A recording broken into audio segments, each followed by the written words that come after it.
কারণ আল্লাহ পাক রব্বুল আলামিন আমাদেরকে জিন জাতিকে শুধুমাত্র তার ইবাদতের জন্য পাঠিয়েছেন। কিসের জন্য পাঠিয়েছেন? আল্লাহর ইবাদতের জন্য পাঠিয়েছেন। এই জন্য আমাদেরকে আল্লাহর ইবাদত করা লাগবে। কার ইবাদত করা লাগবে? কেননা আল্লাহ পাক রব্বুল আলামিন পবিত্র কোরআনুল কারীমের ভিতরে প্রথমেই জানিয়ে দিলেন, ইয়া আইয়ুহাল্লাযীনা আমানু রুকউ ওয়াসজুদু ওয়া'বুদু রাব্বাকুম ওয়াফআলুল খায়রা লাআল্লাকুম তুফলিহুন। একটু জোরে বলা যাবে না আল্লাহু আকবার? আর একটু জোরে বলুন তো আল্লাহু আকবার। এই তো ইমানদারদের জোর আছে, ঠিক না?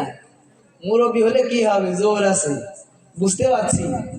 তো যাই হোক, আল্লাহ পাক রব্বুল আলামিন পবিত্র কোরআনুল কারীমের ভিতরে জানায় দিলেন স্পষ্ট ভাবে, ইয়া আইয়ুহাল্লাযীনা আমানু, তোমরা যারা ঈমানদার, যারা আমি আল্লাহকে না দেখে বিশ্বাস করেছো, আল্লাহর উপরে যারা ঈমান এনেছো, বিশ্ব নবীর উপরে যারা ঈমান এনেছো, এই সমস্ত ঈমানদারদেরকে নাম ধরে আল্লাহ ডাকলেন, ইয়া আইয়ুহাল্লাযীনা আমানু, হে ঈমানদারগণেরা, আমানুর কাউ, তোমরা রুকু করো। কি করো? আল্লাহ বলেন তোমরা রুকু করো। শুধু রুকু করলেই হবে না, এরপরে বলছেন ওয়াসজুদু, তোমরা ইবাদত করো। দুইটা শব্দ আল্লাহ এখানে ব্যবহার করেছেন, একটা হচ্ছে আমানুর কাউ আর একটা হচ্ছে ওয়া'বুদু, আর তার আগে বলা হচ্ছে ওয়াসজুদু। তিনটা শব্দটা হচ্ছে জমা মুযাক্কার গায়েবের সিগা, আমর হাজির মারুফের সিগা। তার মানে হচ্ছে আল্লাহ আদেশ করছেন আর আমর করছেন ঈমানদারদেরকে, বলছেন যে হে ঈমানদারগণেরা, আমানু, তোমরা যারা ঈমান এনেছো, আমানুর কাউ, তোমরা রুকু করো, ওয়াসজুদু, আর তোমরা সেজদা করো। কি করো? রুকু করো আর সেজদা করো। এখন বলেন তো, রুকু সেজদা কিসের মাধ্যমে করা হয়? বলেন, নামাজের মাধ্যমে বলা হয়। এখন এই যে গ্রীষ্মকালীন আবাদ উঠছে, ধান, অনেকের ধান পড়ে গেছে, ঠিক না? তো ধান যখন পড়া ধান কাটে, মাঝে বেকাকে রুকু করার মতো করে কাটতে হয় না? তখন কি কেউ ধান কাটতে কাটতে বলে সুবহান রাব্বিয়াল আযীম 3 বার 5 বার 7 বার বলে? জোরে বলে? বলে না। তাহলে এই কথা বলে কোন জায়গায়? নামাজের ভিতরে। তাহলে অনেকেই তর্ক করে, অনেকেই বলতে চায় যে আল্লাহ বলেছেন নামাজ কায়েম করো, আল্লাহ তো বলেনি যে নামাজ পড়ো। কিন্তু আয়াতের মাধ্যমে আল্লাহ বলছেন যে আমানুর কাউ ওয়াসজুদু, তার মানে রুকু করো আর সিজদা করো। এখন রুকু আর সিজদা যদি করতে হয়, নামাজ বাদ রেখে অন্য জায়গায় করা যায়? তার মানে নামাজই পড়ার কথা বলছেন। সুবহানাল্লাহ, জোরে কর। এরপরে নামাজ পড়লেন, রুকু করলেন, সিজদা করলেন, এর মাধ্যমে কি হবে আল্লাহ জানাই দিচ্ছেন, ওয়া'বুদু রাব্বাকুম, আমি আমার রব, তোমাদের রব, আমি আল্লাহর ইবাদত করো। জোরে বলেন সুবহানাল্লাহ। কার ইবাদত?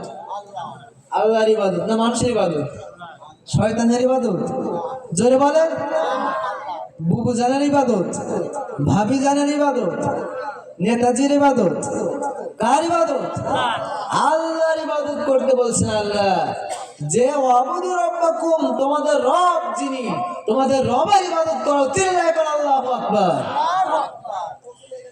এই ইবাদতটা শুধুমাত্র আল্লাহর সিজদার মাধ্যমে হয় না। শুধুমাত্র নামাজ পড়লাম, রোজা রাখলাম, হজ করে আসলাম, যাকাত দিলাম, শুধু এর মধ্যেই ঈমানদারের কাজ সীমাবদ্ধ নয়। শুধু ইবাদতটা এর মধ্যেই নয়, বরং সমাজে যদি অশ্লীল কাজ হয়, বেহায়াপনা কাজ হয়, তার বিরুদ্ধে কথা বলাও আল্লাহর সন্তুষ্টির জন্য ইবাদত। কথা বলেন ঠিক কিনা?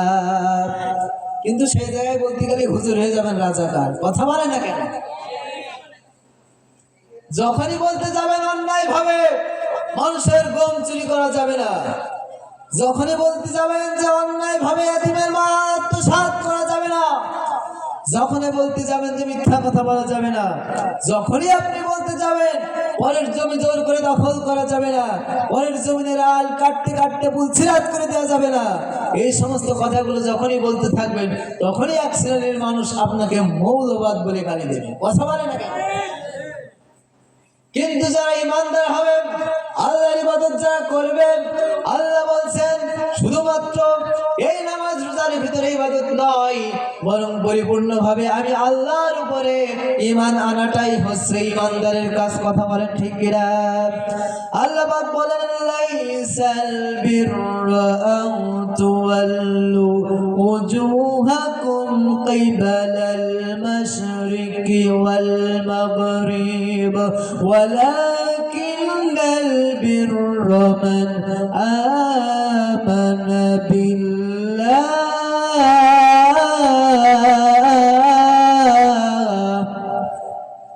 আল্লাহু আকবার বলা যাবে না?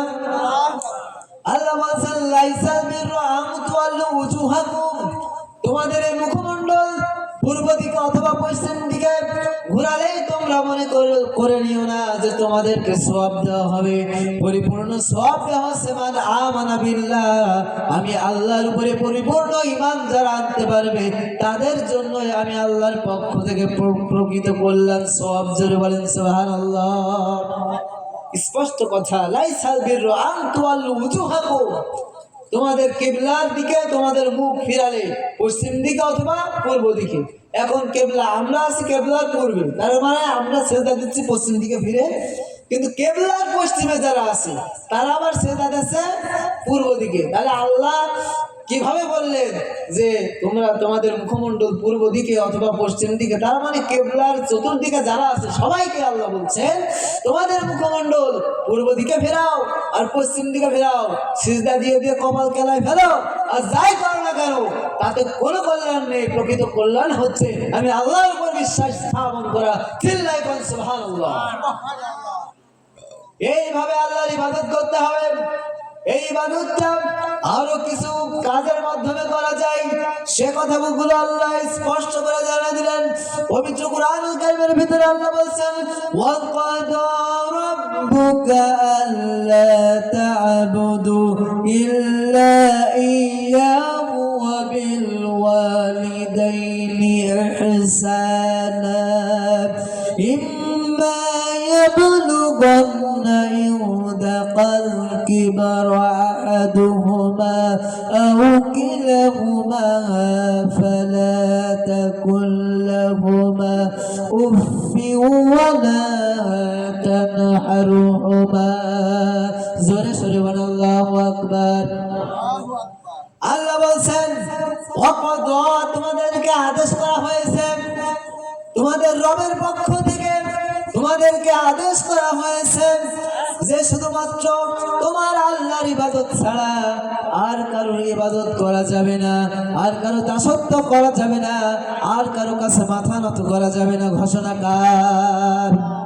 তাহলে যদি কেউ আল্লাহকে বাদ দিয়ে মূর্তির সামনে পূজা করে, মূর্তিকে খুশি করার জন্য দেবদেবীর পূজা করে, ইমানদার হতে পারবে?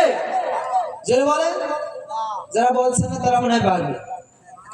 আছে নাকি দেবদেবীর পূজা করার লোক আছে? হ্যাঁ, তাহলে আওয়াজ দিয়ে সিংহের বাচ্চার মতো, বাঘের বাচ্চার মতো, মুসলমানের বাচ্চার মতো আওয়াজ দিতে হবে। কথা বলেন ঠিক না?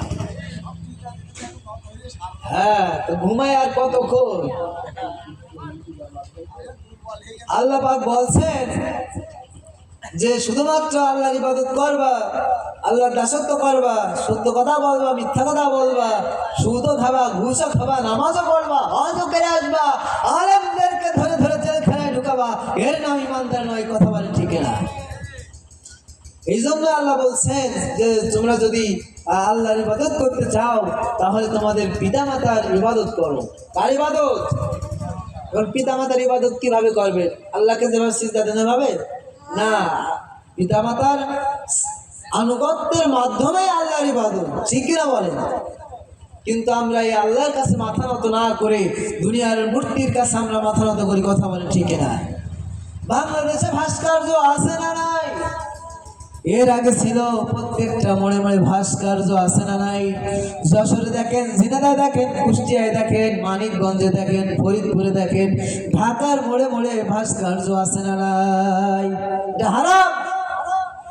আল্লাহ পাক কোরআনে বলেছেন যে তোমরা একমাত্র আমি আল্লাহর ইবাদত ছাড়া আর কারো ইবাদত করো না। তাহলে যদি আপনি ইবাদত করার উদ্দেশ্যে এই মূর্তি পূজা করেন, এই মূর্তির এই ভাস্কর্য যদি তৈরি করেন, সরাসরি আল্লাহর বিরোধী করলেন। কথা বলেন ঠিক কিনা? সারা জীবন আপনার ইতিহাস জানা আছে। আমাদের আদি পিতা বলেন তো, কে নাম কি বলেন? জাতির পিতার নাম কি? আমাদের জাতির পিতা, মুসলিম জাতির পিতার নাম কি? ইব্রাহিম খলিলুল্লাহ। অনেকে বলছেন, মানে ওরা কনফিউশনে আছে যে আমরা ইব্রাহিমকে বলবো না বঙ্গবন্ধুর কথা বলবো। কথা বলে না কেন? কোনো কনফিউশন আছে? এ কথা বলে দিয়েছেন কে? আল্লাহ পাক বলেন মিল্লাতা আবিকুম ইব্রাহিম হুয়া সাম্মাকুমুল মুসলিমিন।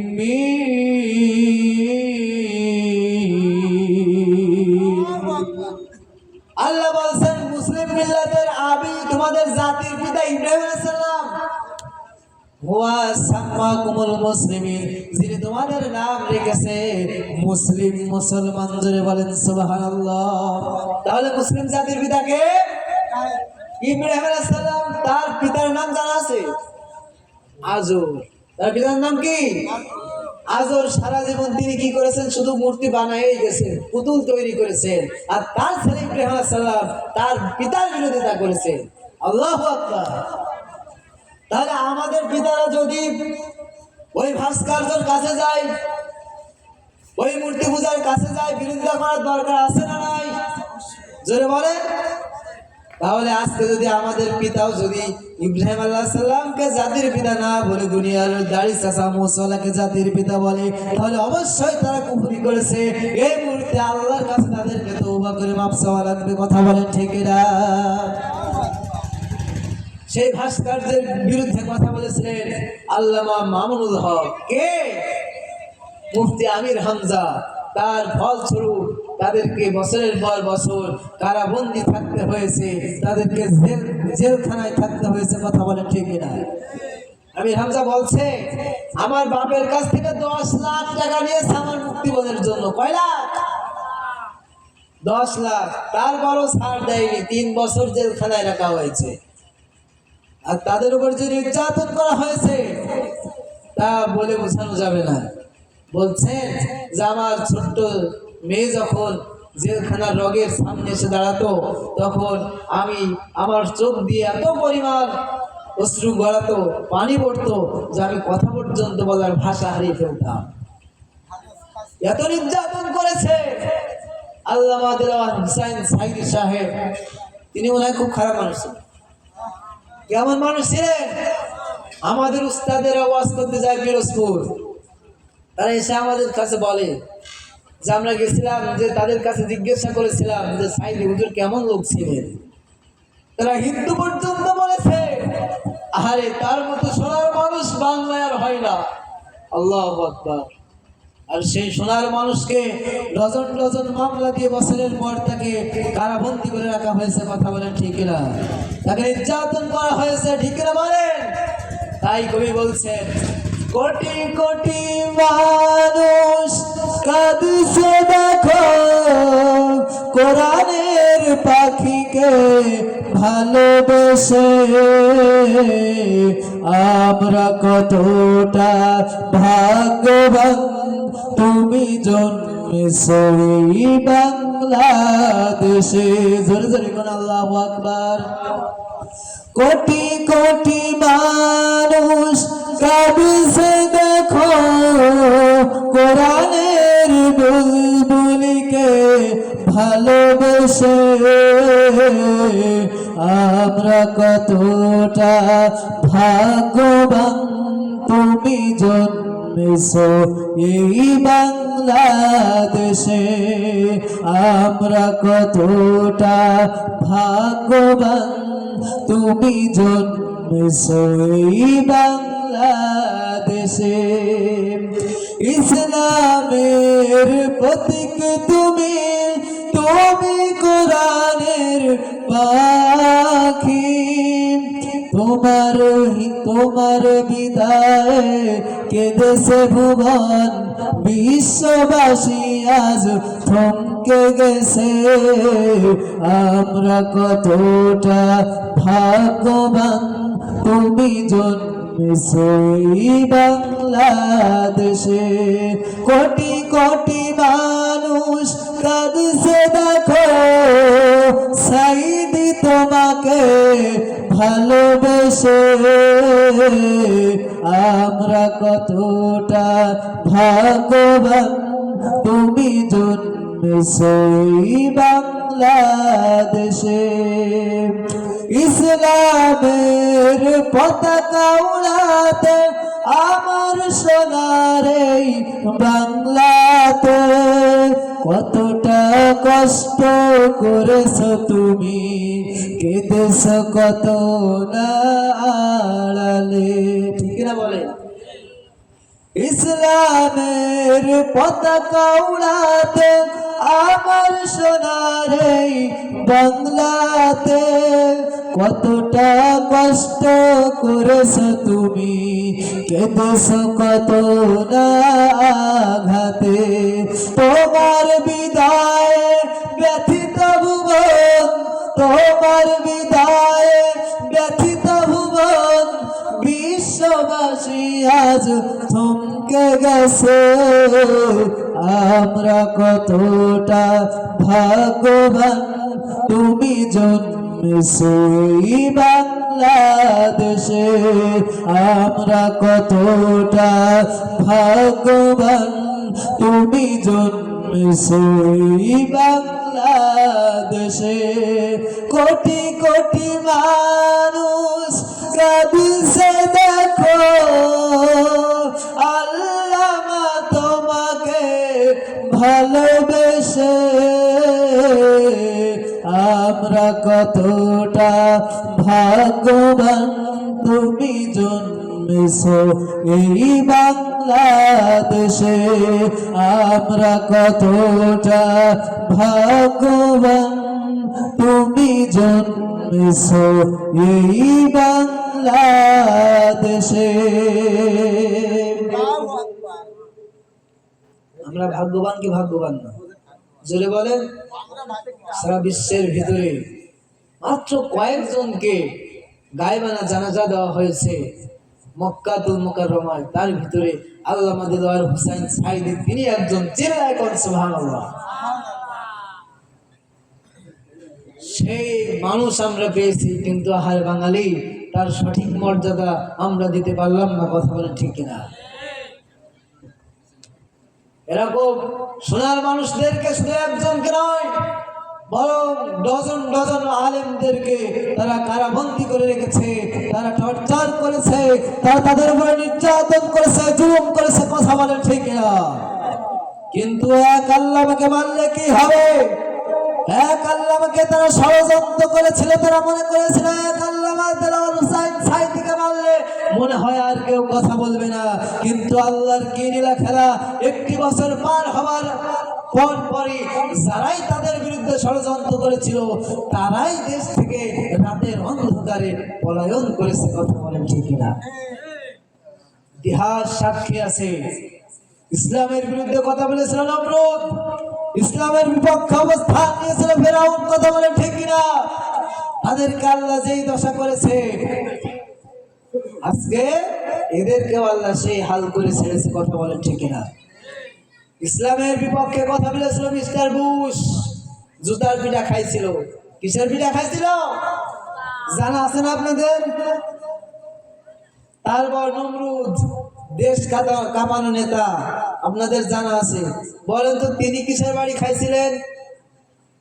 তিনিও জুতার পিঠা খাইছিলেন। কথা বলেন ঠিক কিনা? যারা যুগে যুগে ইসলামের প্রতি আঘাত করেছে, আল্লাহ তাদেরকে জুতা পিঠা দিয়ে বিদায় করেছে। কথা বলেন ঠিক কিনা? আর বাংলাদেশে যারা ইসলামের বিপক্ষে কথা বলেছিল, তাদেরকে জুতার পিঠা দেওয়া খায় বিদায় করেছে, তাদেরকে পচা ডিম মেরে বিদায় করেছে। কথা বলেন ঠিক কিনা? আপনারা দেখেছেন কি দেখেন নাই? পচা ডিম মারা দেখেছেন? যারা নেট চালায় তারা দেখেছে। হ্যাঁ, শুধু মুরব্বী হলে হবে না, সব খবর রাখা লাগবে, ঠিক কিনা বলেন? তো যাই হোক, আল্লাহর ইবাদত করা লাগবে, সেটা পিতামাতার খেদমতের মাধ্যমে। কেমন খেদমত? আল্লাহ পাক রব্বুল আমিন বলছেন, ওয়া বিল ওয়ালিদাইনি ইহসানা, তোমরা তোমাদের পিতামাতার প্রতি সদাচরণ করবে, ভালো ব্যবহার করবে। জোরে কোন সুবহানাল্লাহ। কি ব্যবহার করবে? ভালো ব্যবহার করবে। কিন্তু আমাদের দেশে কিছু কুলাঙ্গার আছে, পিতাকে খোঁজ নেয় না, মাতার খোঁজ নেয় না, খেয়ে আছে কি না খেয়ে আছে দেখে না, পিতার অবাধ্য, তারপর সন্তানরা মাতার অবাধ্য, পিতা মাতাকে আলাদা করে দেয়। এরকম কুলাঙ্গার আমার দেশে আছে না? নাই? অবশ্যই আছে, আছে, অন্য এলাকায় আছে, আপনাদের খামার এলে তো নেই, এখানেও আছে। যে বদনাম করে দিলেন এলাকার। হ্যাঁ, সত্য কথা সব জায়গায় বলা লাগবে, ঠিক না? তাদের জন্য দোয়া করা লাগবে, তাদেরকে বোঝাতে হবে যে এটা করো না, আল্লাহ এটাকে নিষেধ করেছে, ঠিক কিনা বলে? এইভাবে আল্লাহর ইবাদত করতে হবে। আর পিতামাতা যখন বৃদ্ধ হয়ে যাবে, তাদের একজন অথবা দুইজনে উভয় যদি বৃদ্ধ হয়ে যায়, যারা কবরে যাওয়ার সময় যদি তাদেরকে এসে যায়, তার মানে বৃদ্ধ যখন হয়ে যায়, তখন তোমরা তাদের সাথে ফালা তাকুল্লাহুমা উফি ওয়ালা তানহারহুমা, তাদেরকে নিষেধ সূচক বাক্য ব্যবহার করো না, আদেশ সূচক বাক্য ব্যবহার করো না, কষ্টদায়ক বাক্য ব্যবহার করো না, যেই কষ্টের মাধ্যমে তারা শব্দটা পায়, এরকম ব্যবহার তোমরা পিতামাতার সাথে ব্যবহার করো না। নিষেধ করেছেন কে? আল্লাহ নিষেধ করছে। তাহলে আমরা যদি পিতামাতার অবাধ্য হই, তাহলে কার অবাধ্য হলাম? আল্লাহর অবাধ্য হলাম। আল্লাহ নিষেধ করেছেন, আর আমরা যদি সেই কাজ করে বসে থাকি, ইমানদার হওয়া যাবে? যাবে না। হ্যাঁ, ওয়াকুল্লাহুমা কওলান কারীমা, এবং তাদের সাথে ভালো ভালো কথা বলো, ভালো ভালো আচরণ করো। ঘোষণা কার? এবং টাকা পয়সা মানুষ যখন ইনকাম করতে হয়, ইনকাম করার সময় এসে যায় সন্তানদের, এই সন্তানরা টাকা পয়সা অপচয় করে, অপব্যয় করে। কিন্তু আল্লাহ পাক রব্বুল আমিন বলে দিচ্ছেন, ইয়াসআলুনাকা মাযা ইউনফিকুন। আল্লাহ বিশ্বনবীকে বলছেন, ও আমার নবী শুনে নাও, তোমার কাছে যখন কিছু সাহাবীরা, কিছু সংখ্যক লোক, সাধারণ মানুষ যখন তোমার কাছে ইয়াসআলুনাকা প্রশ্ন করবে, যখন তোমার কাছে প্রশ্ন করবে মাযা ইউনফিকুন, আমরা আমাদের টাকা পয়সা কোন পথে ব্যয় করব, কোথায় গিয়ে আমরা খরচ করব, তখন বিশ্বনবী আপনি বলে দিন, কুল মা আনফাকতুম বিমিন খায়রি ফালিল ওয়ালিদাইনি ওয়াল আকরাবিন ওয়াল ইয়াতামা ওয়াল মাসাকিন ওয়াল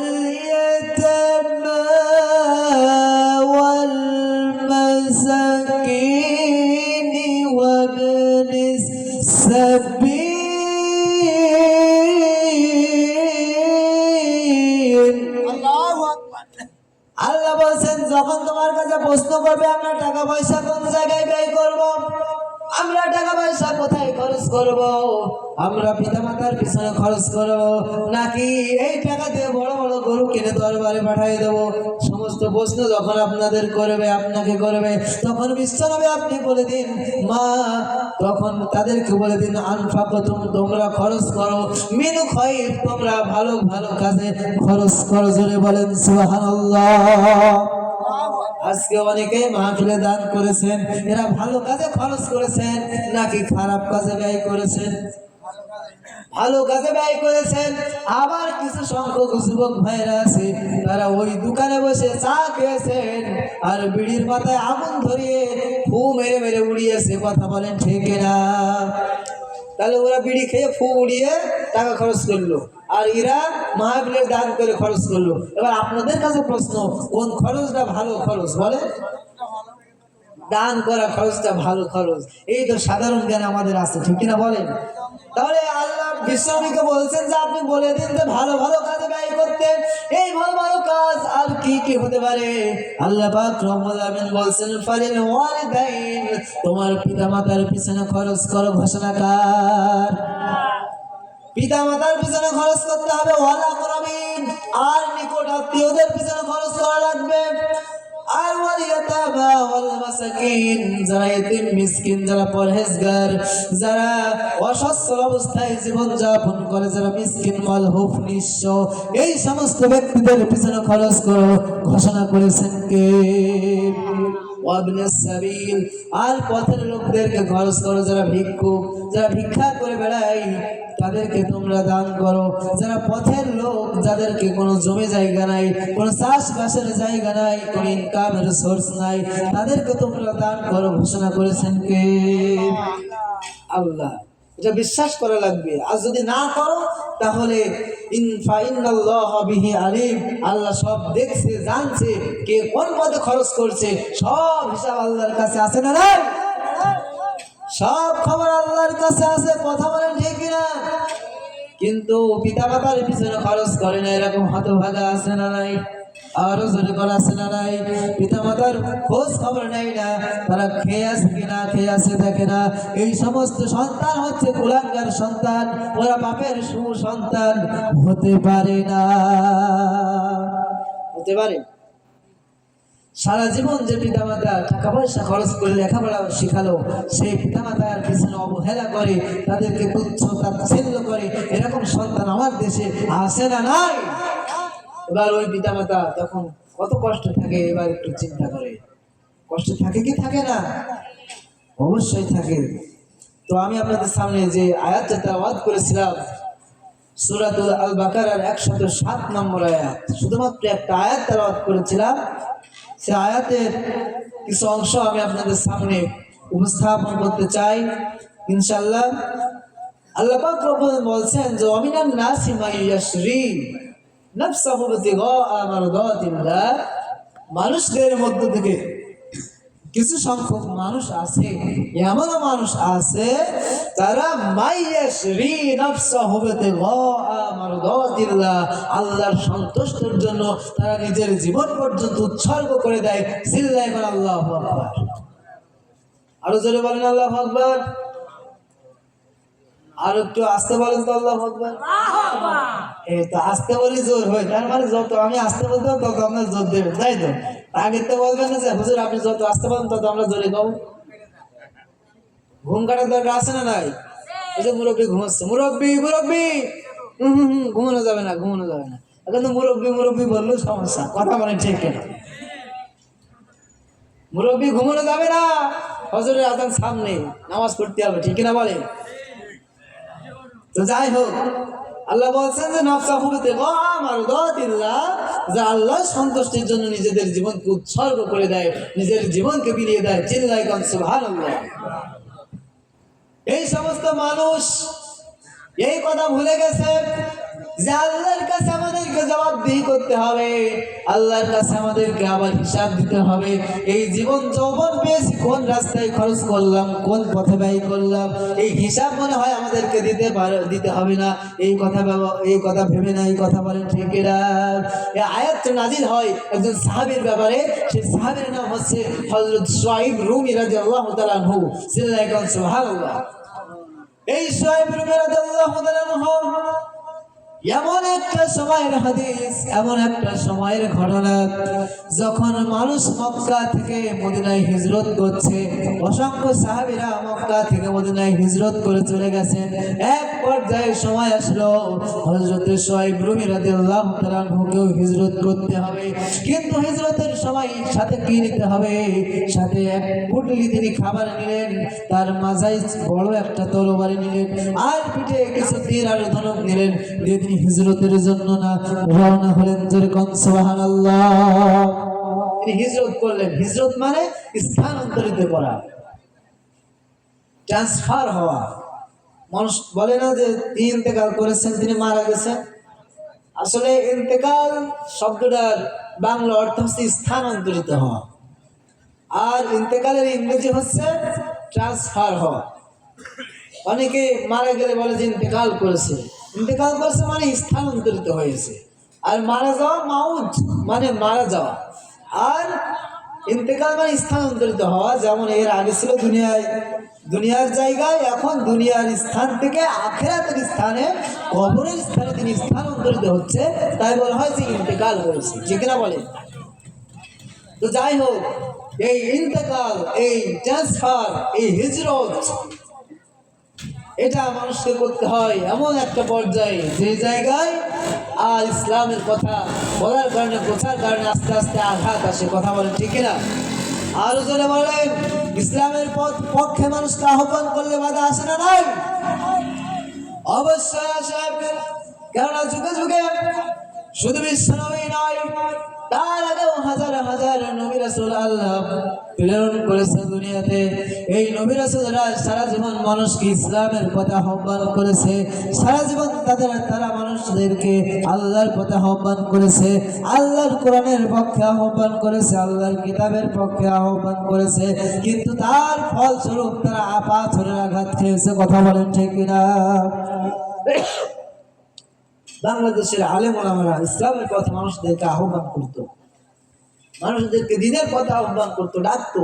কিন্তু তার বিনিময়ে তারা এই 16টা বছর রাতের অন্ধকারে তারা বিছানায় শয়ন করতে পারে নাই, তাদের বিছানা পর্যন্ত ত্যাগ করতে হয়েছে। কথা বলেন ঠিক কিনা? পালাই বেড়াতে হয়েছে। বিশ্বনবী যেমন মক্কা থেকে মদিনায় হিজরত করেছিল সেই সময়, আর আজকে সেই নবীদের উত্তরসূরি যারা এই আলেমরা, তারাও দেশ থেকে দেশান্তর, ঢাকা থেকে খুলনা, কালীগঞ্জ থেকে সাতক্ষীরা, কালীগঞ্জ থেকে খুলনা, কালীগঞ্জ থেকে ঢাকা, বিভিন্ন জায়গায় হিজরত করতে হয়েছে। কথা বলেন ঠিক কিনা? আর অনেকে তো শহীদই করে দেওয়া হয়েছে, ফাঁসির কাজটা ঝোলানো হয়েছে। কথা বলেন ঠিক কিনা? বিনা অপরাধে একের পর এক তাদেরকে জেলখানায় ঢুকানো হয়েছে। এর অসংখ্য নজির বাংলাদেশে আছে না? নাই? কত লোককে শহীদ করা হলো। আহারে, 5 বছর পর পর যখনই নির্বাচন আসে, তখন তাদেরকে দাবায় রাখার জন্য তাদেরকে উপর মহল থেকে বলা হয় যে তোমরা ফায়ার করতে থাকো, রাস্তায় যেন কেউ নামতে না পারে, তোমরা বুলেট নিয়ে রেডি হয়ে থাকো। পুলিশ বাহিনী, পেটুয়া বাহিনী আছে না? নাই? কবরে থাকবে? জোরে বলেন, থাকবে? আজকে দুনিয়াতে ক্ষমতা পেয়েছো, বাহাদুরি দেখাচ্ছ, কিন্তু তোমার এই ক্ষমতা সব নস্যাৎ হয়ে যাবে। 3.5 হাত মাটির ভিতরে তোমাকে যাওয়া লাগবে। কথা বলেন ঠিক না? আজকে যতই বড় নেতা হও, যত বড় বক্তা হও, পীর সাহেব হও, আর যত বড় আলেম হও, আর যাই হও না কেন, মিয়া হও, মেম্বার হও, চেয়ারম্যান, মন্ত্রী, এমপি, যাই হও না কেন, 3.5 হাত মাটির নিচে তোমার আজরাইল এসে এক থাপ্পড় মেরে শটাং করে ফেলে দিয়ে যাবে। কথা বলেন ঠিক না? কবর কি ভালো জায়গা? কবরের আযাব আছে না? নাই? আরো জোর বলেন, আছে না? নাই? তাই কবি বলছেন, কবর জায়গা ভালো নয়, কবর জায়গা ভালো নয়, কবর জায়গা ভালো নয়। আমল দিয়ে কবর গৃহ সাজিয়ে নিতে হয়। কবর জায়গা ভালো নয়, কবর জায়গা ভালো নয়, কবর জায়গা ভালো নয়। আমল দিয়ে কবর গৃহ সাজিয়ে নিতে হয়। ঠিক কিনা বলে? 6 দিন পরে নখ খসে যাবে, 9 দিন পরে চুল। কবর গাহের সামান নিতে কইরো না কেউ ভুল। কথা বলেন ঠিক না? 6 দিন পরে নখ খসে যাবে, 9 দিন পরে চুল। কবর গাহের সামান নিতে কইরো না কেউ ভুল। কবর জায়গা ভালো নয়, কবর জায়গা ভালো নয়, কবর জায়গা ভালো নয়। আমল দিয়ে কবর গৃহ সাজিয়ে নিতে হয়। ঠিক না বলে? 17 দিনে পেট ফেটে শেষ পোকার খাদ্য হবে। 60 দিন পরে গোশ থাকবে না, কঙ্কাল পড়ে রবে। ঠিক না বলে? এই 3.5 হাত মাটির নিচে যাওয়া লাগবে কি লাগবে না? আপনার এই দেহ, এই চামড়া, এই গোশত একদিন মাটির সাথে মাটিতে খেয়ে ফেলে দিবে। কথা বলা ঠিক কিনা? তাই হিসাব করে বলা হচ্ছে 17 দিনে পেট ফেটে শেষ, পোকার খাদ্য হবে। 60 দিন পর গোশ থাকবে না, কঙ্কাল পড়ে রবে। 90 দিনে হাড়গুলি সব, 90 দিনে হাড়গুলি সব, 90 দিনে হাড়গুলি সব আলাদা হয়ে রয় কবর। জায়গা ভালো নয় কবর, জায়গা ভালো নয় কবর, জায়গা ভালো নয়। আমল দিয়ে কবর গৃহ সাজিয়ে নিতে হয়। ঠিক না বলে? যদি এই আমল যদি ভালো না থাকে, কবর আপনারা সাইজ করবে। ঠিক কিনা বলে? কবরের শাস্তি আছে না নাই? সেই কবরের ভয় করো, আল্লাহর ইবাদত করো, আল্লাহকে সিজদা দাও, আল্লাহ রুকু করো। তা না হলে আল্লাহ কবরে ফেরেশতাদেরকে দিয়ে সাইজ করবে। কথা বলেন ঠিক কিনা? দুনিয়াতে বলেছে অমুকের ধরে নিয়ে আস, অমুকের ধরে নিয়ে আস। অনেকের বলেছে আমার চিনিস, আমি অমুক নেতার ভাই। ওরে সর্বনাশ, বিশাল ব্যাপার স্যাপার। মানুষ খুব ভয় পেয়েছে তার দিকে, এলাকায় কাঁপিয়ে বেড়েছে। কথা বলে ঠিক কিনা? কবরের ভিতরে যখন ফেরেশতারা আসবে, তখন ফেরেশতাদেরকে মনে হয় বলবে যে আমি অমুক দলের লোক, আমার কাছে আসিস নেই। বলবে কি বলবে না? হ্যাঁ বলা। ফেরেশতা দেখে ওর কি হবে, ওরই খবর থাকবে না। ঠিক কিনা বলে? ফেরেশতা কারোর কথা শোনে? ফেরেশতা কারোর কথা শুনবে না। ফেরেশতার অর্ডার মানবে কার? আল্লাহ বলবে ওরে কায়দা রকম করে কস। আর তখন কি করবো না? ঢিল দেবে। ঢিল দেবে না কসবে? কসবে। হ্যাঁ, এই কথা বলে থাকে না। হ্যাঁ, ক্ষমতা পাইলে বলে খেলা হবে। কথা বলে ঠিক না? খেলা হবে। এ ভাষণ দেয় কি দেয় না? যদি বলেন মাসুদ তুমি ভালো হয়ে যাও, বলে কি বলে না? কেন মাসুদ কি খারাপ নাকি? সাংবাদিকরা ভালো না খারাপ? সাংবাদিকরা তো ভালোই। তারা তো দেশের যেটা সত্য সেটা তার প্রকাশ করার চেষ্টা করে। যারা সাংবাদিকতা করে, এটা জাতির বিবেক। এদেরকে উপহাস করা এটা কোনো এমপি মন্ত্রীদের ভাষা হতে পারে না। ঠিক না বলেন? তো যাই হোক, আল্লাহ পাকের ইবাদত আমাদেরকে করা লাগবে। সেটা হচ্ছে বিভিন্ন মাধ্যমে, এবং নামাজের মাধ্যমে, সেজদার মাধ্যমে, রুকুর মাধ্যমে। কথা বলেন ঠিক না? এই ইবাদত যারা করতে যায় তাদের সামনে অনেক পরীক্ষা আসে, তাদের সামনে অনেক ত্যাগ তিতিক্ষা স্বীকার করা লাগে, তাদের অনেক কুরবানি করা লাগে, তাদের অনেক কষ্ট করা লাগে। এই সম্পর্কে আল্লাহ পাক রব্বুল আমিন বলছেন আহাসিবান নাসু আইয়ুতরাকু আইয়াকুলু আমান্না ওয়া হুম লা ইফতানুন। জোরে সরে বল আল্লাহু আকবার। আল্লাহ বলেন হাসিবান নাস আইয়ুতরাকু আইয়াকুলু আমান্না। মানুষেরা কি মনে করেছে যে তাদেরকে কোনো পরীক্ষা নেওয়া হবে না, তাদেরকে এমনি এমনি জান্নাতে দেওয়া হবে? এ কথা কি তারা মনে করেছে? ওয়া হুম লা ইফতানুন, অথচ তাদেরকে পরীক্ষা করা হবে না, এই কথা কি মানুষ মনে করেছে? কিন্তু আল্লাহ পাক রব্বুল আমিন বলছেন যারা ভালো ভালো কাজ করে, যারা হকের পক্ষে থাকে, তাদের বিভিন্ন কায়দা কৌশলে পরীক্ষা আসে। কথা বলেন ঠিক কিনা? বিভিন্ন বাধা আসে না নাই? বিভিন্ন প্রতিবন্ধকতা আসে না নাই? জোরে বলেন। এই বাধা আসবে তারা যখন কোরআনের কথাগুলো বলার চেষ্টা করবে, হক কথাগুলো বলার চেষ্টা করবে, তারা যখন আল্লাহর আইনকে প্রতিষ্ঠা করার চেষ্টা করবে, তাদের সামনে বাধা আসবে। এই বাধা যারা মোকাবেলা করে সারা প্রাচীরের মতন দাঁড়িয়ে থাকতে পারবে, আল্লাহ তাদের সাথে দুনিয়াতে এবং আখিরাতে থাকবে। জোরে বলেন সুবহানাল্লাহ। আল্লাহ বলেন ওয়ালাকাদ ফাতান্নাল্লাযীনা মিন ক্বাবলিহিম فليعلمن الله الذين صدقوا وليعلمن الكاذبين। জোরে সরে বলেন আল্লাহু আকবার। আর জোরে বলেন আল্লাহু আকবার।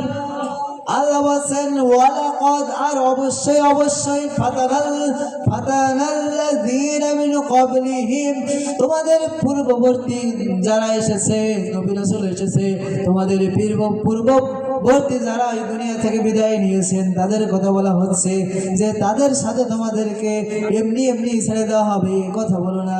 অথচ আল্লাহ কি তোমাদেরকে পরীক্ষা করবে না? আর যে যারা সত্যবাদী ইমানদার আর কারা মিথ্যাবাদী ইমানদার, এই সত্যবাদী ইমানদার আর মিথ্যাবাদী ইমানদার এটা যাচাই বাছাই না করে তোমরা জান্নাতে যাওয়ার আশা করো না। ঘোষণাকার।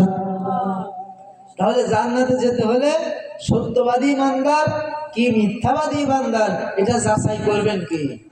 জোরে বলে আল্লাহ। পরীক্ষা নেবেন, যাচাই মানে পরীক্ষা করা। এই পরীক্ষাটা কেমন হবে? আল্লাহ পাক কোরআনুল কারীমের ভিতরে বলেন وَلَنَبْلُوَنَّكُمْ بِشَيْءٍ مِّنَ الْخَوْفِ وَالْجُوعِ ونقص من الأموال والأنفس والثمرات وبشر الصابرين. الله أكبر. এখানে একটা মোটরসাইকেল রাখছিলাম, ঠিক আছে? তো এখন দেখছি ভলেন্টার নেই, আমরা এতারে ছিলাম, তো এখন মোটরসাইকেলটা কোথায় হতে রাখছে, মানে মোটরসাইকেলটা নিতে হবে। কাদের কাছে রাখছিলেন? ওই ভলেন্টার ওখানে যে আপনার যারা গাড়ি দাঁড়িয়ে দায়িত্ব ছিল। মানে আমরা বক্তা মানুষ, আমরা শুধু ওয়াজ করার দায়িত্ব। সেটা এই জন্য যারা একটু ভলেন্টার ছিল ওদেরকে যদি আপনি ডাক দিয়ে দেন মাইকে, তাহলে এখন কোথায় আছে? এখন ওই মাহফিল যারা করছে, পরিচালনা করছে, তাদের সাথে যোগাযোগ করলে বেশি হবে। মানে আমাদের বাসা এখানেও না, তো এই জন্যই বলছিলাম। ওখানে আপনারা খুঁজেছেন, কাউকে পাওয়া গেছে? না, ওখানে পাইনি। তাহলে তো একটু অপেক্ষা করা লাগবে, কারণ কমিটিটা আসবে তো এই বিশাল আজানের পর, এই আসছে ফজর আজানের সময়। একটু অপেক্ষা থাকেন ইনশাআল্লাহ। তাহলে আল্লাহ কি করবেন? পরীক্ষা করবেন। কি করবেন? পরীক্ষা করবেন। কি দিয়ে পরীক্ষা করবেন? আল্লাহ বলছেন ওয়ালা নাবলুওয়ান্নাকুম মিনাল খাউফ বিশাইইন মিনাল খাউফি ওয়াল জু'i ওয়া নাকসিম মিনাল আমওয়ালি ওয়াল আনফুসি ওয়াস সামারাত। বলছেন যে তোমাদেরকে পরীক্ষা করা হবে বিশাইইন, কিছু কিছু জিনিস দিয়ে, মিনাল খাউফ তার মধ্যে তোমাদের ভয় দিয়ে পরীক্ষা করা হবে। কি দিয়ে? ভয় দিয়ে পরীক্ষা করা হবে। আর কি দিয়ে পরীক্ষা করা হবে? আল্লাহ পাক বলেন ওয়া নাকসিম মিনাল আমওয়ালি ওয়াল আনফুসি ওয়াস সামারাত, তোমাদের জানের ভয় দেখানো হবে, তোমাদের মালের ভয় দেখানো হবে।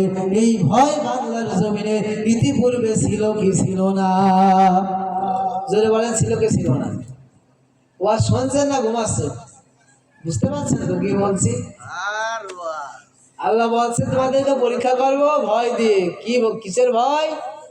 ভয়টা হচ্ছে তোমরা হক কথা বলে না। তোমরা যদি হক কথা বলো তাহলে তোমাদেরকে জেলখানায় ঢোকানো হবে। ভয় দেখানো ছিল কি ছিল না? জোরে বলেন, ছিল কি ছিল না? বাংলাদেশের প্রশাসনিক যারা মানুষ ছিলেন, দায়িত্বে ছিলেন, তারা পর্যন্ত বলেছিলেন যে আলেমদেরকে বলেছিল তোমাদেরকে 3টা অপশন। কয়টা অপশন? তোমাদের 3টা অপশন। 1 নম্বর, তোমরা সঠিক কথা বলতে পারবে না। 2 নম্বরে তোমাদের যেখানে যেতে হবে তোমাদের চুপ থাকা লাগবে। আর 3 নম্বরে যদি তোমরা এই 2টা কথা না শোনো, 3 number option play of the Pakistan, তোমাদেরকে পাকিস্তানে পাঠিয়ে দেবো, কোনো কৈফিয়ত চলবে না। তারা 1 বছর আগে বলেছিল কি বলেছিল না? তারা বলেছিল, আরো বলেছিল হাত ভেঙে দেবো, ঘাড় ভেঙে দেবো, বলেছিল কি বলে নাই? পাকিস্তানে পাঠাই দিতে চাইছিল। আল্লাহর কিল্লা খেলা দেখেন, যারা কোরআনের কথা বলতো, যারা ইসলামের পক্ষে মানুষকে আহ্বান করতো, তারা আজকে দুনিয়াতে অবস্থান করতো। যারাই বলেছিল হাত ভেঙে দেবো, ঘাড় ভেঙে দেবো, তারাই দুনিয়া থেকে পালিয়ে গেছে। কিন্তু যারা হক কথা বলেছিল তারাই আজকে বাংলার জমিনে ঘাড় ফুলাই চলাফেরা করছে। কথা বলেন ঠিক কিনা? যারাই হুমকি দিয়েছিল হাত ভেঙে দেবো, ঘাড় ভেঙে দেবো, যারাই বলেছিল তারাই রাতের অন্ধকারে বর্ডার ক্রস হয়ে তারা মামুর বাড়ি চলে গেছে। কথা বলে ঠিক না? এটা অহংকার। কিন্তু অহংকার কিসের মূল? পতনের মূল। বলেন তো, পিপিলিকার পাখা গজায় কিসের দরে? মরিবার দরে। তো সবাই তো জানা আছে, মুখস্থ, ঠিক কিনা বলেন? তো খুব বার হইল, ঠিক কিনা বলেন? আর আমরা কথা বললি, একটুখানি বায়ু বাতাস করলি, কাসামের সাংবাদিকরা চলে যেত, ঠিক কিনা বলে? কিন্তু আলেমদেরকে যখন হাতে হাত করা পড়ানো হলো, তাদেরকে যখন পায়ে বেড়ি দেওয়া হলো, কোনো হলুদ মিডিয়া যায় নাই, কথা বলে ঠিক কিনা? এই ভয় দেখানো হবে আল্লাহর পক্ষ থেকে ঘোষণা করেছেন কে? আর কিসের ভয় দেখানো হবে? তোমাদের ধন সম্পদের ভয় দেখানো হবে। এই সম্পদের ভিতরে শুধু টাকা পয়সাই নয়, বরং তোমাদের সন্তানদেরকে হত্যার হুমকিও দেওয়া হবে। এর মাধ্যমে তোমাদেরকে ভয় দেখানো হবে। কিন্তু এই ভয়কে যারা জয় করে চলবে, যারা একমাত্র আল্লাহর উপরে অবিচল থাকবে, তারাই প্রকৃতপক্ষে ঈমানদার, কথা বলেন ঠিক কিনা? যারা ঈমানদার হবে তারা ভয় করবে কার? কোন বাতিলের হুমকি ধামকি তারা পরোয়া করবে? কেন আল্লাহ পাক বলেছেন, ইয়া আইয়ুহাল্লাযীনা আমানুত্তাকুল্লাহা ওয়া কুলু কাওলান সাদীদা। আল্লাহ ঈমানদারদেরকে বলছেন, ও ঈমানদারগণেরা শোনো, তোমরা যারা আমি আল্লাহর উপর ঈমান এনেছো, তোমরা হক কথা বলো, সত্য কথা বলো। তোমরা যেখানেই থাকবে, আমার হক যেটা, সত্য যেটা, সেটাই জাতির সামনে তুলে ধরবে। তাহলে যারা ঈমানদার তারা সঠিক পক্ষে থাকবে, ঘোষণা করেছেন কে? তারা সত্য কথা বলবে, সত্যের পক্ষে থাকবে। যত হুমকি ধমকি আসুক, তারা ভয় পাবে না। তারা ভয় পাবে কার? তারা আল্লাহর ভয় পাবে। দুনিয়ার কোন মানুষের ভয় পাবে? পাবে না। কিন্তু এই কাজ যারা করেছে তাদেরকেই শহীদ করে দেওয়া হয়েছে, কথা বলেন ঠিক কিনা? তার বাস্তব দৃষ্টান্ত আমরা দেখে গেছি। শহীদ মুগ্ধ, শহীদ আবু সাঈদ, তাদের বুক পেতে জালিমের কাছে, তাদের বুক পেতে দিয়েছে গুলির সামনে, কিন্তু তাদের কাছে মাথা নত করে নাই, কথা বলেন ঠিক কিনা? ঠিক তেমনি ভাবে বাংলাদেশে ইতিপূর্বে যত আলেমদেরকে ফাঁসি দেওয়া হয়েছে, প্রত্যেকটা আলেমদেরকে এই হকের পক্ষে থাকার কারণে তাদেরকে ফাঁসি কাস্টে ঝুলানো হয়েছে, কথা বলেন ঠিক কিনা? এমনকি কালীগঞ্জের জমিনেও শহীদ শামীম, শহীদ সোহাগ, এদেরকে শহীদ করা হয়েছে, কথা বলেন ঠিক কিনা? আপনারা জানেন যে কালীগঞ্জে কয়টা শহীদ আছে? আপনারা জানেন শহীদ কাকে বলে? এটা জানেন? যুদ্ধের সময় শ্রীকৃষ্ণ মারা গেছে, সাও শহীদ, ঠিক কিনা বলে? আপনার ওই যে 7 মাইল বাজার থেকে যশোর যাইতে ভিতরে একটা রাস্তা চলে গেছে, ওই জায়গায় আপনার বাস সাইডে, রাস্তার বাস সাইডে আমি একদিন গেলাম, যে দেখি তো ওখানে টাইলস করা কবর, তার উপরে দেওয়া আছে শহীদ শ্রীকৃষ্ণ, তারপরে কি যেন নাম দেওয়া আছে। এখন বলেন তো, হিন্দু মানুষ যদি মারা যায়, ওকে শহীদ হবে কি হবে না? জোরে বলেন, হবে? শহীদ হতে হলে তার চিন্তাধারা থাকতে হবে আল্লাহর খুশি করা, ঠিক কিনা বলেন? বাতিলকে উৎখাত করা তার চিন্তা হতে হবে। কিন্তু যারা ইসলামের পথে জীবন দেয়, কোরআনের পক্ষে জীবন দেয়, যারা ইসলামের প্রসারের জন্য নিজেদের নফসকে উৎসর্গ করে দেয়, তারা একমাত্র শহীদের মর্যাদা পায়, কথা বলেন ঠিক কিনা? এই শহীদদেরকে আমরা এখনো ভুলি নাই। কালীগঞ্জের জমিনে শহীদ আবুজার ভাইকে শহীদ করা হলো, শহীদ শামীমকে শহীদ করা হলো, আর সোহানের শুধু হত্যা করেই ক্ষান্ত হয় নাই, বরং তার চোখ পর্যন্ত উপড়ে দেওয়া হলো, কথা বলেন ঠিক কিনা? তাই কবি বলছেন, শহীদ কাফেলার বীর সেনানী, ভুলিনি তোমাদের আজ ভুলিনি। শহীদ কাফেলার বীর সেনানী, ভুলিনি তোমাদের আজ ভুলিনি। ভুলিনি পৃথিবী সুনীল আকাশ, ভুলিনি প্রাণী কুল সৃষ্টি খোদার।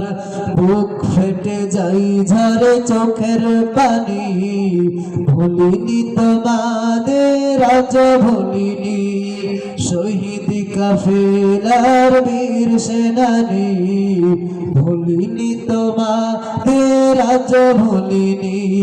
শহীদ কাফেলার বীর সেনানী, ভুলিনি তোমাদের আজ ভুলিনি। ভুলিনি আজ দেখো এই যে আকাশ, ভুলিনি আজ দেখো এই যে আকাশ, গোধূলি বেলায় পড়ে রক্তিম সাজ। ভুলিনি আজ দেখো এই যে আকাশ, গোধূলি বেলায় পড়ে রক্তিম সাজ। পৃথিবীর ঘরে ঘরে দেই সে আওয়াজ, পৃথিবীর ঘরে ঘরে দেই সে আওয়াজ, জেহাদে যেতে হবে দিতে কুরবানি। বুক ফেটে যাই ঝরে চোখের পানি, ভুলিনি তোমাদের আজ ভুলিনি, শহীদ কাফেলার বীর সেনানি। ভুলিনি তোমাদের আজ ভুলিনি, ভুলিনি আজ দেখো এই যে নদী, কলো কলো সুরে গাই সুখের গীতি। ভুলিনি আজ দেখো এই যে নদী, কলো কলো সুরে গাই সুখের গীতি। তোমাদের খুন ঝরা পথটি ধরে, তোমাদের খুন ঝরা পথটি ধরে, আসবে ধরার বুকে শান্তির বাণী। বুক ফেটে যাই ঝরে চোখের পানি, ভুলিনি তোমাদের আজ ভুলিনি, শহীদ কাফেলার বীর সেনানি। ভুলিনি তোমাদের আজ ভুলিনি, শহীদ কাফেলার বীর সেনানি। ভুলিনি তোমাদের আজ ভুলিনি। জোরে সরে বলেন মারহাবা। যারা শহীদ হয়ে গেছে আমরা তাদেরকে আমরা এখনো ভুলি নাই, কথা বলেন ঠিক কিনা? আমরা দেখেছি কালীগঞ্জের জমিনে শহীদ আবু সাইদ, শহীদ আবু জার গিফারি, শহীদ শামীম, শহীদ সোহান সহ আরো অনেকেই শহীদ হয়ে গেছে। ঝিনাইদহের জমিনেটা রক্তে রঞ্জিত একটা জায়গা, যেই জায়গায় শহীদের রক্ত পড়ে সেই জায়গাটা আল্লাহ ইসলামের জন্য উর্বর করে দেয়। ও তাওহীদি জনতা, আমার খামারাইলের মুসলমান, কালীগঞ্জের মুসলমান, ঝিনাইদহের মুসলমান, শুনে রাখো, তোমরা মনে করো না যে আমরা শহীদদেরকে ভুলে গেছি। আজকে আমরা শহীদদেরকে ভুলি নাই। যদি প্রয়োজন আমার জীবন দিতে হয়, আমার যদি আমাদেরকে তৈরি থাকতে হয়, আমরা হাজারবার রাজি আছি। আমরা শহীদদেরকে ভুলি নাই, একবার নয় দুইবার নয়। যাই শহীদদেরকে অন্যায়ভাবে হত্যা করেছে তাদের প্রত্যেকটা রক্তের হিসাব বাংলার জমিনে দিতে হবে, দিতেই হবে, দিতেই হবে। কথা বলেন ঠিক না? প্রত্যেকটা রক্তের ফোঁটার হিসাব তোমাদেরকে দেওয়া লাগবে, কারণ শহীদদের আমরা এখনো ভুলে যাই নাই। প্রত্যেকটা শহীদদের স্মৃতির, আমাদের স্মৃতির পাতায় ভাসে, প্রত্যেকটা শহীদের রক্তের কথা আমাদের কলিজায় ঘাত করে। তাই বাংলার তাওহীদি জনতা আবার আমাদেরকে দীপ্ত শপথ গ্রহণ করতে হবে। যেমন বৈষম্য বিরোধী ছাত্র আন্দোলনে আমাদের ভূমিকা ছিল ময়দানে, আমাদের ভূমিকা ছিল মাঠে ময়দানে, আমাদের ভূমিকা ছিল সব জায়গায়। যার কারণে সবাই যখন এক হয়ে আমরা নতুন করে শপথ গ্রহণ করেছিলাম যে জালিমকে সরাতে হবে, সেই জালিম আজকে ছাত্রদের ভয়ে খুদি থেকে যেমন পালিয়ে গেছে, আবার যদি আমরা জাগাতে থাকি, জাগতে থাকি, আবার যদি তাদের বিপক্ষে আমরা সোচ্চার হয়ে থাকি, নতুন করে যারা আবার ষড়যন্ত্র করছে, নতুন করে যারা আবার মাহফিলে হাত দিচ্ছে, যারা এই মাহফিলকে বন্ধ করার চেষ্টা করছে, মসজিদে হাত দিচ্ছে, বিভিন্ন ধর্মীয় প্রতিষ্ঠানে হাত দিচ্ছে, স্পষ্ট করে শুনে রাখো, বাংলার তাওহীদি জনতা তোমাদেরকে ছেড়ে দেবে না। যদি এই মসজিদ, মাদ্রাসা, ধর্মে কর্মতে যদি আবার কোন নাস্তিকের কালো হাত থাকে, তার কালো হাত ভেঙে গুড়িয়ে দেওয়া হবে। কথা বলে ঠিক না? নারায়ে তাকবীর, আরো জোরে বলেন নারায়ে তাকবীর, নারায়ে তাকবীর, নারায়ে তাকবীর। আল কোরআনের আলেম, আল হাদিসের আলেম, কোরআন আছে যেখানে, হক কথা যেখানে, আলেম ওলামা যেখানে, নারায়ে তাকবীর। ঘুম ভেঙেছে? যত ওয়াজ করলে চাচাই ফাস্ট হয়ে বলেন তো ঘুম ভেঙেছে? এই আমার চাই এর আগে হোমিওপ্যাথি ছিল, এখন চলছে অ্যালোপ্যাথি। কি পতি বলেন? হোমিওপ্যাথি আস্তে আস্তে কাজ হয়, আর অ্যালোপ্যাথি একবারে হয়ে যায়। তারপরে অ্যালোপ্যাথি সব ওষুধ আমাদের জানা আছে, দেওয়ারও ব্যবস্থা আছে। হ্যাঁ, যখন ওই না পায়ে শুধু না পা 500-তে কাজ হয় না, তখন না পায়ে এক্সট্রা দিতে হয়, ঠিক না বলে? এই এক্সট্রা যখন কাজ না হয় তখন আবার অ্যান্টিবায়োটিক দিতে হয়, এজিথ্রোমাইসিন, ঠিক কি না বলে? সব জানা আছে। চাচার ওয়াজটা খুব ভালো তো যাই হোক, আলহামদুলিল্লাহ, আমার জন্য দোয়া করবেন ইনশাআল্লাহ। শহীদদের কখনো ভোলা যাবে না, কারণ বিশ্বনবী সাল্লাল্লাহু আলাইহি সাল্লাম বলেছেন, শহীদদের এত মর্যাদা আল্লাহ দিয়েছেন।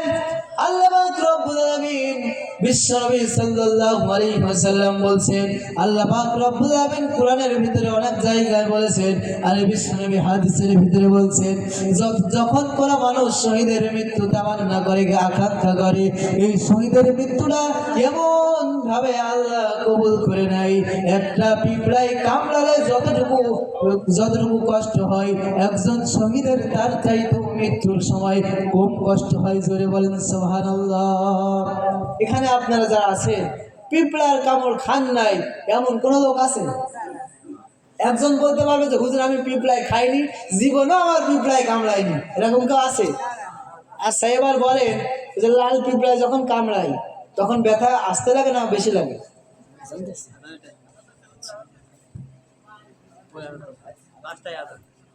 এমনই এই আসে